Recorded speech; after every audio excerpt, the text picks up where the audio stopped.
말씀을 보시겠습니다. 출애굽기 25장입니다. 출애굽기 25장 1절부터 7절입니다. 구약성경 119면입니다.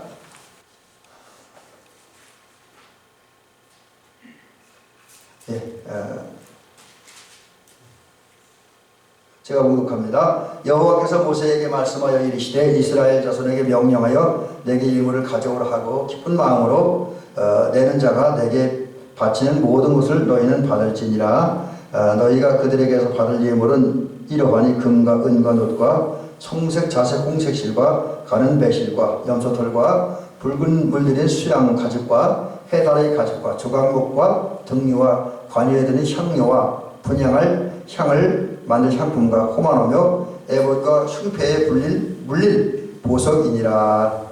아멘.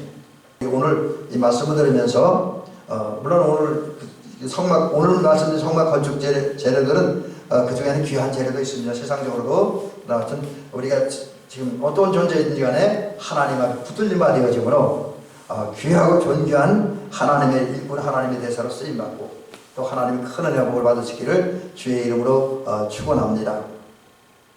먼저 이제 좀 반복되는 얘기이긴 하지만 또 어떻게 생각하면 지루할 수 있지만 이제 이렇게 말씀을 연결을 시키기 위해서 잠깐 복습 겸 또 오늘 말씀의 서론 부분을 말씀드립니다. 하나님께서는 항상 구약 시대에는 많은 순간 모세를 통해 일을 하셨습니다. 그래서 저와 여러분들이 하나님께서 역사하시는데 이 모세처럼 쓰임받을 수 있으면 참 좋은 것입니다. 그러는 저희들을 주의 이름으로 간절히 부탁드립니다. 세상에 많은 사람들이 있고 또 많은 사람들 가운데 많은 주의 일꾼들이 있지만 그 중에서도 우리 장로님이나 우리 권사님들 저가 모세처럼 항상 하나님이 일할 때 쓰임받는 그런 일꾼들이 되시길 주의 이름으로 부탁을 드립니다. 하나님은 모세를 통해서 많은 순간 일을 하셨는데 출애굽 때도 그 모세를 통해 일을 하셨고 또 출애굽한 후에 이스라엘 백성들이 이끌고 나갈 때도 모세를 통해서 일을 하셨습니다. 심지어 전쟁 상황 중에서도 군사 전문가가 아닌 하나님의 종에 불과한 모세를 하나님께서 쓰셨습니다. 그리고 모세는 분명히 전문 신학자는 아니었고 원래 그 인류는 아니죠. 원래 예국에서 살던 사람이니까 또 실제로 하나님께서 제사장으로 선택한 사람은 모세가 아니었잖아요. 모세형 아론과 그의 가족들이었잖아요. 그러니까 요즘으로 말하면 모세는 목사님도 신학자도 아닙니다. 어떻게 생각하면 평신도 지도자 또는 아니면 요즘에 이제 그 목사님 아니고도 신학교에서 또 신학대학원에서 수고하는 교수와 같은 그런 역할을 하는 사람이었었습니다. 근데 그런 모세를 통해서 때로는 이제 신앙적 기도를 하셨고요.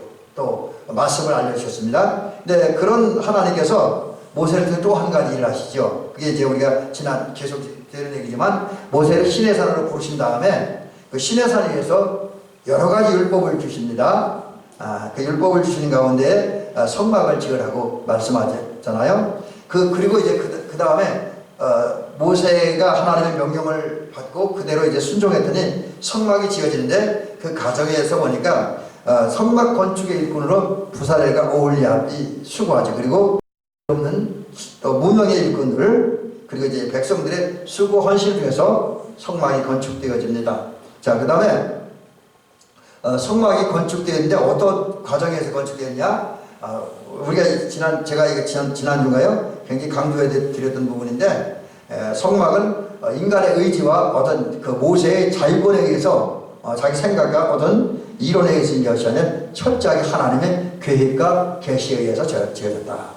그리고 성막은 지어지는 과정 중에서 불협화음이나 어떤 문제가 전혀 없이 아주 은혜롭게 그래서 그때 이 말씀을 드릴 때 부사렐과 오홀리압 그리고 그걸 돕는 무명의 일꾼들 백성들 모두가 또 심지어 모세까지 하나님의 명령에 순종해서 또 그리고 앞에 말씀드린 하나님의 뜻과 계획을 따라서 성막 공사를 위해서 완공을 위해서 수고함으로 이 성막 건축이 진행되는 동안엔 한치의 다툼도 오해도 갈등도 없이 아주 은혜롭고 아주 평화롭게 성막 건축이 진행되고요. 또 이 성막 건축을 위해서 백성들이 아주 적극적으로 헌신함으로 성막 지을 때 성막 짓는 재료들이 모자라서 못 짓는 것이 없었다. 오히려 너무 많이 와서 우리가 성막 짓는 일꾼들이 이해하기 힘들 정도로 아주 풍성하게 성막이 지어졌습니다. 한편에 이제 그런 이제 하나님의 명령을 받은 모세가 그 명령을 일꾼들에게 전달했고 선택받은 부살렐과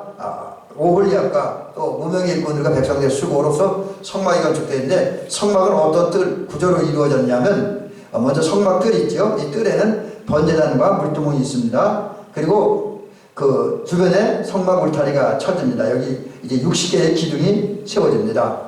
그리고 성막 본체, 여기는 이제 성막 본체는 성소와 지성소가 있습니다. 규모는 전체, 그러니까 이제 그 성막 전체는 성막들과 본체 이제 여기 다 포함해서 378평. 그러니까 전체 규모는 그 적은 규모는 아닙니다. 그렇다고 엄청나게 큰 규모도 아니고요. 그래서 그런 면에서 보면 378평이 그렇게 큰 교회는 아니라 볼 수 있습니다. 게다가 성막 본체, 성소와 지성소는 아주 적어서 18.4평이 금으로 지어졌고요. 그 다음에 성막 사용된 재료는 이제 오늘부터 이제 구체적으로 말씀드릴 텐데 오늘 그냥 기본적으로 몇 가지만 말씀드립니다. 금이 1.2톤이 들어갔고요. 그 다음에 은이 3.4톤, 그리고 이제 노신은 구리죠. 구리가 2.4톤. 돈으로 환산하니까 우리나라 돈으로 지금 최근은 아니지만 책 나올 때 또 이분들이 연구조사할 때 기록된 자료에 의해도 368억 원이 들었다 그래요. 평당 한 20억 원 정도의 엄청난 돈이 들여서 성막이 되는데, 그럼 왜 하나님은 그 어려운 이스라엘 백성들을 통해서 이렇게 많은 돈과 예산과 재료가 투자되어 있는 성막을 지었느냐? 그 이유가 있습니다. 그것은 바로 백성들을 만나기 위해서, 좀 더 구체적으로 얘기를 하면 우리들을 만나기 위해서. 그래서 이거 증명하는 게 출애굽기 25장 22절에 보니까 거기서 내가 너와 만나고라는 거지요. 그 다음에 만나는 그 다음에 그 이스라엘 백성들이 번제를 드리고 물두멍에서 손과 발을 씻게 하면서, 그 다음에 또 1년에 한 번은 대제사장이 지성소에 들어가서 속죄제를 드림으로 이스라엘 백성들의 죄 문제를 해결해주고, 그리고 구원하고 또 무너졌던 하나님과 이스라엘 백성들의, 곧 하나님의 백성들의 관계 회복을 위해서 성막을 이으라고 그랬고요. 근데 구원하실 관계를 회복시키기 위해서 끝나는 것이 아니라 이스라엘 백성들, 하나님의 백성들을 모든 만방에 이 사람은 내 백성이다 라는 것을 인정하고 선포하게 하기 위해서 성막을 이제 지으라고 말씀하셨습니다. 이런 이제 목적과 이유, 이런 규모로 지어진 성막 건축에서는 많은 재료들이 들여졌습니다. 그래서 성경에 보면 성막 건축을 위해서 이제 들여진 재료를 기록한 성경이 두 군데 나옵니다. 근데 거의 그 말씀이 내용이 비슷해요. 그래서 그냥 오늘 본문 보니까 출애굽기 25장 1절부터 7절, 또 출애굽기 35장 7절부터 9절에 성막 건축의 재료들이 구체적으로 나옵니다. 그래서 일단 그 말씀을 읽어드리고 이제 오늘 그 중에 일부분만을 소개해 드리려고 합니다. 여호와께서 모세에게 말씀하여 이르시되 이스라엘 자손에게 명령하여 이르기를 내게 예물을 가져오라 하고 기쁜 마음으로 내는 자가 내게 바치는 모든 것을 너희는 받을지니. 이제 이건 나중에 종리할 때 다시 말씀드리겠습니다. 여기 중요한 게 성막 건축을 이제 위해서 백성들에게 자료를 드리라고 주님께서 명령하십니다. 근데 그럼 어떤 사람이 드린 예물을 받느냐? 여기 뭐냐면 제가 파란 글씨로 써놨는데 기쁜 마음을 내는 자.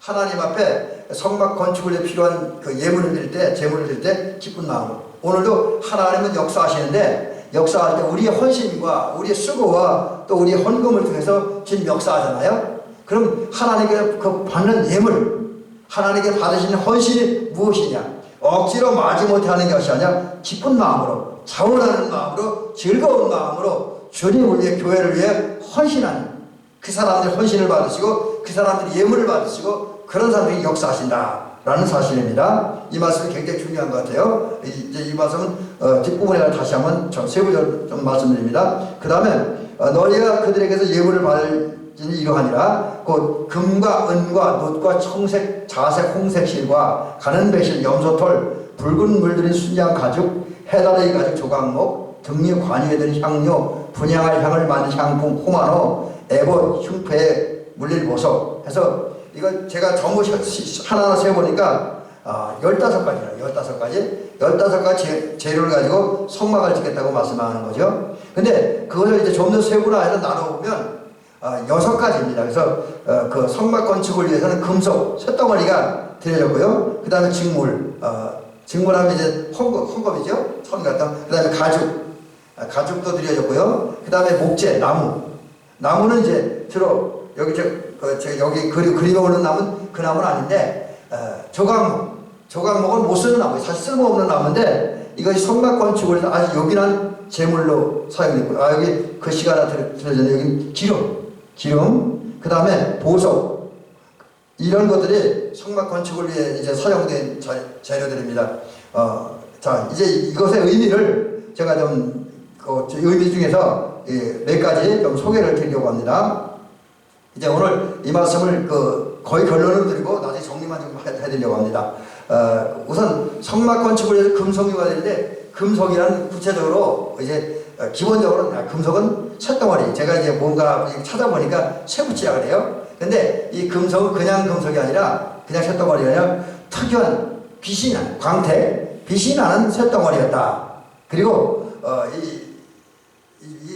주로 이제 금속, 조금 이따 등장할 금이나 은이나 노시, 이 조각목 위에 조각목을 쌓는 그런 거예요. 이게 성막체를 만들 때도 그렇고, 그 번제단을 만들 때도 그렇고, 물두멍은 아니고, 이제 그 외에 여러 가지 떡상이라든지 이런 걸 만들 때 속에는 조각목으로 이제 만들고, 그 다음에 조각목을 금이나 아니면 노시나 은으로 쌓아야 돼요. 그러다 보니까 그 금속들은 여기 성막 건축에 사용됐던 거는 얇아야 돼요. 두꺼우면 곤란합니다. 그리고 잘 펴지는 그런 성질이 있어야 된다는 거죠. 그 다음에 잘 부서지거나 깨지거나 파괴되면 안 돼요. 또 잘 늘어나는 성질도 있어야 되죠. 그 다음에 열을 잘 전달하는 그런 것이어야 되고, 또 온도만 일정하게 유지되면 그 부피라든지 모양이 변형되지 않고 그대로 유지되는 그런 장점을 가지고 있는, 그런 특징을 가지고 있는 게 성막 건축을 위해서 사용된 이제 금속이죠. 그러니까 이게 조금 전에 말씀드렸던 것처럼 그 조각목을 쌓아야 되니까 그렇게 될 수밖에 없었다라는 거죠. 자, 그래서 구체적으로 이제 오늘 그 금속 재료 3가지만 말씀드리고 오늘 말씀을 마치 결론 내려고 합니다.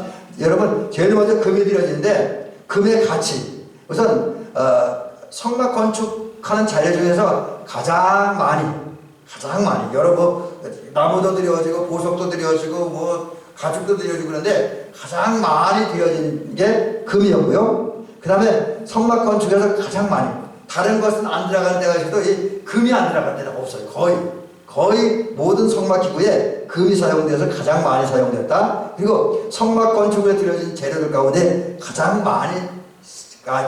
비싼 재료라 그래요. 그래서 이 금가만, 성막 건축을 위해 들였던 금가만 우리 요즘 시가로 100억 원이 들린다. 우리나라 돈으로 100억 원이 들린다 그러죠. 그 다음에 금은 특별히 성막 건축을 위해 들여진 금은, 또 사용된 금은 매우 유연합니다. 부드러워요. 그래서 나무, 조각목이나 이런 나무 위에 씌우기 좋아요. 잘 씌우고 잘 구부러지니까 좋고요. 그 다음에 성막 건축을 위해 들여진 금들은 사실 그전에는 다른 용도로 더 많이 쓰였어요. 그래서 그 쓰인 것을 보니까 어떤 여인들의 가슴에 핀, 이제 그 가슴에 핀이 핀 된 것이었는데 그때 쓰였던 금이고요. 그 다음에 어떤 사람에게는 귀걸이로 쓰였던 금입니다. 이제 그것이 하나님 앞에 드려졌고요. 또 가락지, 그 다음에 이제 목걸이가 쓰였던 금들이 하나님 앞에 드려졌습니다.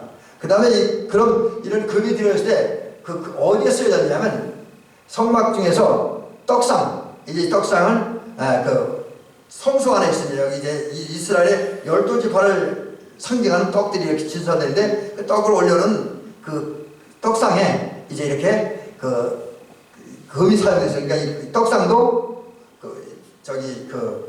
조각목으로 만들고 조각목으로 떡상 모양을 만들고 겉을 전부 다 이제 금으로 씌웠습니다. 그 다음에 실제로 지성소나 성소에서는 사방이 다 막혀 있습니다. 그래서 막혀있기 때문에 등대가 없으면 전혀 활동을 할 수가 없습니다. 그래서 이제 등대에는 불을 켜는데 여기는 1일 24시간 1년 365일 동안 요즘 식으로 계산하면 계속 불이 켜져 있어야 되고요. 이 불이 잘 켜져 있는지 잘못되지 않았는지 제사장들이 늘 점검을 해야 됩니다. 그래서 이 등대가 금으로 만들었는데 이 등대는 전혀 다른 이물질이 들어가지 않고 오직 금을 만드는데 이것도 이렇게 붙이고 있는 것이 아니라 큰 금을 갖다가 이제 이 후사인의 올리 같은 정교한 기술을 가진 사람들이 망치를 치고 이렇게 두들겨서 이 촛대를 만들죠. 등대를 만들었습니다. 분향단, 기도하는 건 제단이라죠. 그래서 이 분향단을 만드는데 금이 사용되어졌습니다. 자, 그러면 사실 우리에게 중요한 건 이 금이 뭘 위해 쓰여지냐, 성막 건축 어떤 도구를 만드는 데 쓰여지냐, 그것보다는 금이 의미하는 게 뭐라는 거죠. 그래서 오늘 그 성막 건축이나 또 기타 여러 가지 우리 성경적인 면에서 금은 어떤 의미가 있느냐, 세상에 많은 물체들이 있고 재료들이 있습니다. 그런데 금이라고 하는 것은 하나님 앞과 사람 앞에서 가장 귀한 재료예요. 사실 오늘날도 그렇잖아요. 오늘날도 금은 물론 다이아몬드 같은 게 있긴 하지만 금은 굉장히 귀한 보석으로 사용되어 있잖아요. 그래서 결혼식 할 때 예물로 금바지를 교환하는 게 이 신랑 신부 간에 또 어떤 일가 신척 간에 그러니까 혼인하는 가족 간에 가장 존중한다는 그런 의미에서 이제 금바지를 교환하는 거 제가 알고 있습니다. 근데 어떤 세상에서도 그렇지만 하나님 앞에서도 금은 가장 귀한 재료, 귀한 이제 보석으로 존중받고 인정받는 그런 것이죠. 그 다음에 이제 두 번째는 금은 또 다른 게 뭐냐면 귀한 데가 뭐가 귀하냐? 하나님 앞에서는 신령한 것이, 영적인 것이 육체의 어떤 것보다, 세상의 어떤 것보다 귀하다는 걸 강조할 때 금을 얘기하고 있죠. 근데 이런 의미에서 금은 더 중요한 영적 의미가 뭐냐면 믿음을 얘기하는 거예요. 아주 좋은 믿음, 견고한 믿음, 정결한 믿음, 온전한 믿음을 가리킬 때 금 같은 믿음, 정금 같은 믿음이다 이야기합니다. 그래서 좋은 믿음을 가진 사람을 이제 정금이다. 그래서 이제 나중에 나오겠지만 성막 예를 들어 번제단위 같은 거 만들 때 조각목으로 만듭니다. 조각목으로 번제단위 틀을 만들고 그 다음에 금으로 써요. 이건 어떤 의미가 있냐면 조각목 같이 연약하고 부족한 사람들이 금과 같은 믿음을 씌워질 때에, 그리고 거기에 더하여 조금 다시 나오니까 변치 않은 마음으로 쌓여질 때에 그 인간이, 그리고 더 중요한 건 예수 그리스도로 쌓여질 때에 거기서 하나님 앞에 감사와 헌신의 제사를 드리는 아름다운 번제단이 세워진다라고 하는 거죠. 그래서 이 금은 아주 가장 훌륭한 믿음, 온전한 믿음을 상징하는 그런 영적 도구고요. 물론 성막 건축 때 또 변치 아니하는, 마치 제가 바위를 밑에 뒤에 배경 그림을 하는데 바위처럼 전혀 변치 않는 믿음, 변치 않는 마음을, 일관된 마음을 가진 사람들을 얘기하는 거죠. 그래서 우리 마음의 교회는 변치 않는 마음을 가진 사람들에서 마음의 교회가 되고 하나님 나라가 확장된다. 그 다음에 금은 예수님을 상징합니다. 하나님의 아들 예수 그리스도를 상징한다라고 하는 거죠. 그 다음에 등장하는 자료가 이제 성막 건축에 사용된 자료가 은인데, 은은 은이 이제 성막 건축을 위해서 하나님 앞에 모아지고 드려졌는데 어떤 과정을 해서 이루어졌느냐 하는 거죠. 다른 재물들, 다른 성막 재료들은 억지로 드린 게 아니에요. 이거는 백성들이 자원하는 마음으로 드렸습니다. 그런데 은은 강제로 징수됐어요. 그럼 강제로 징수했는데 누가 냈느냐? 이스라엘 군중이 20세 이상 된 사람으로서 이스라엘 민족을 위해서 싸움에 나가는 그 군사로 쓰임받는 자가 드려졌는데, 이 군인으로 쓰임받을 자에 의해서 드려진 은혜 수가 굉장히 많습니다.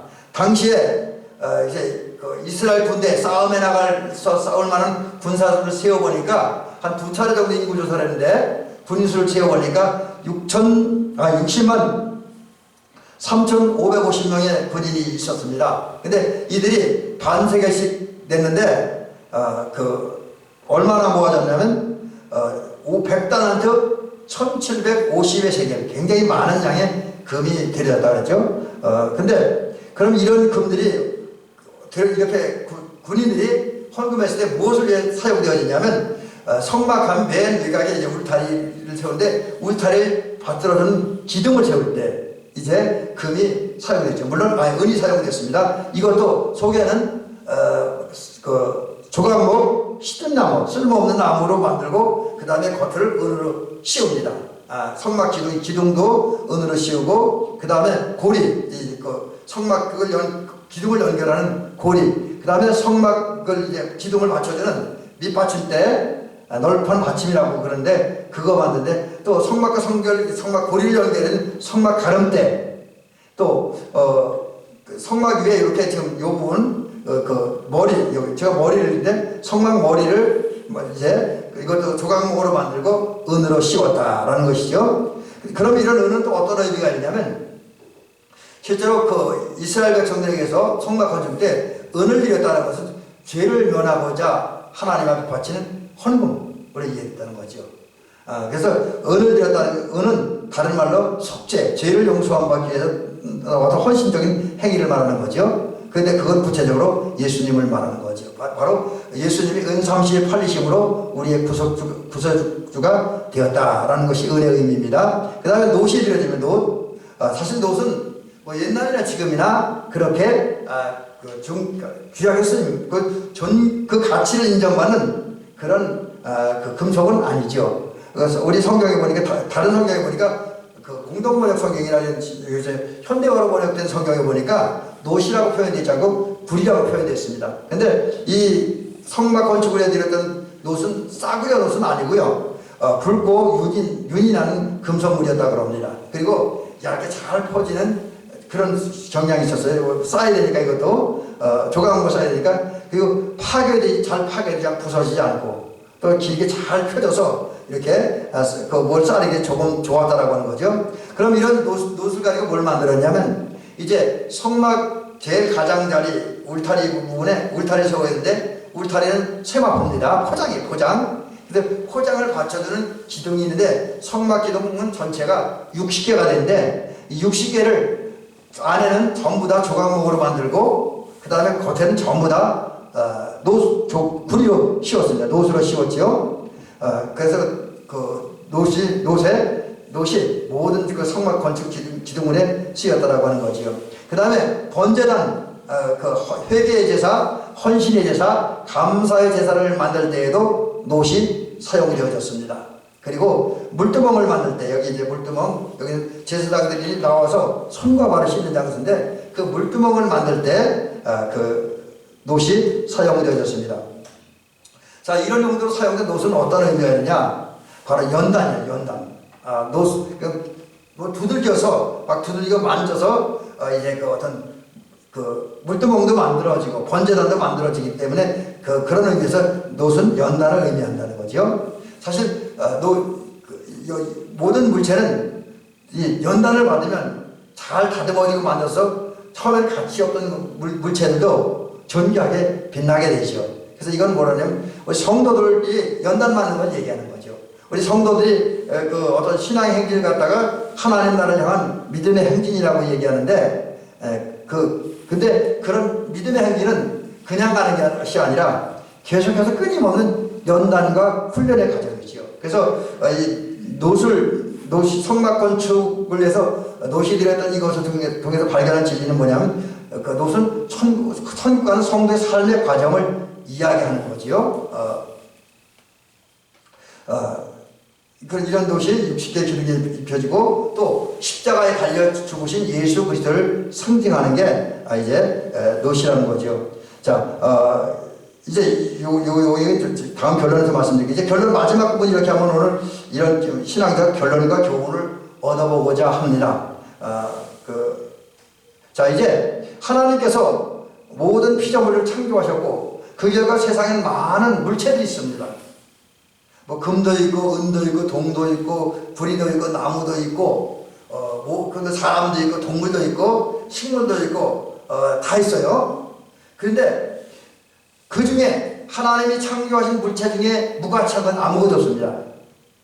어떻게 생각하면 인간이 저걸 왜 만들었을까 하는 그런 그 파충류들도 하나님의 입장에서 다 필요하니까 만드신 거예요. 다 나름대로 가치가 있습니다. 세상에 있는 모든 물체는 나름대로 다 가치가 있어요. 쓰임새가 있고 존귀한 겁니다. 근데 문제는 하나님께 창조하신 모든 피조물들이 다 나름대로 가치가 있고 존귀한데 그게 저 나름대로 갖고 있는 가치, 존귀함을 인정받느냐 못 받느냐, 그건 세상에서는 보통 그 가치를 인정받을 중요한 거고, 가치를 인정받지 못하면 천한 것을 여기는데, 그럼 누가 천한 사람이 되고 누가 존귀한 사람이 되느냐, 누가 어떤 물체가 세상에 가장 소중한 가치 있는 물체가 되고 어떤 물체는 그렇지 못한 물체가 되느냐, 그 결정 기준은, 그 판별 기준은 바로 여기에 있습니다.